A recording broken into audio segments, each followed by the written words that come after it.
Hello বন্ধুরা, আসসালামু আলাইকুম। আপনারা সবাই কেমন আছেন? আলহামদুলিল্লাহ আমি ভালো আছি। আজকে আপনাদের সামনে নিয়ে এসেছি একটা নিরামিষ তরকারি, সেটা হলো বুটের ডাল দিয়ে লাউ বড়ির তরকারি। আর এই বুটের ডাল দিয়ে লাউ বড়ির তরকারিটা এতটা মজাদার ও সুস্বাদু হয়ে থাকে যে আপনারা বাসায় একবার হলেও ট্রাই করবেন।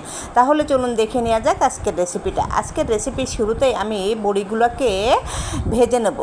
এর জন্য আমি কড়াইতে তেল দিয়ে দিলাম। কড়াইতে তেল দিয়ে বড়িগুলোকে ভালোভাবে ভেজে নিলাম।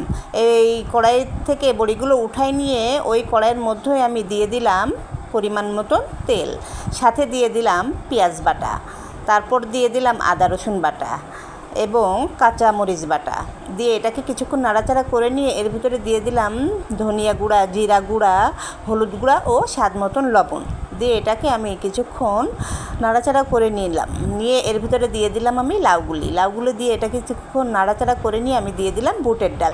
আর এই বুটের ডালটা আমি আগে থেকে সেদ্ধ করে নিয়েছিলাম।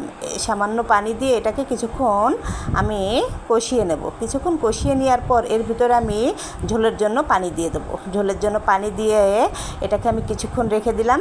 তারপর যখন দেখলাম টকবগিয়ে পানিটা ফুটতেছে তখন আমি বড়িগুলো দিয়ে দিলাম। এবার এটাকে আমি আরও আধা ঘন্টা রান্না করে নিলাম। ব্যাস তৈরি হয়ে গেল আমার লাউ বড়ির তরকারি। ধন্যবাদ সবাইকে। আসসালামু আলাইকুম। হয়েছে, এটা তো কোনোরকম একটু চলে।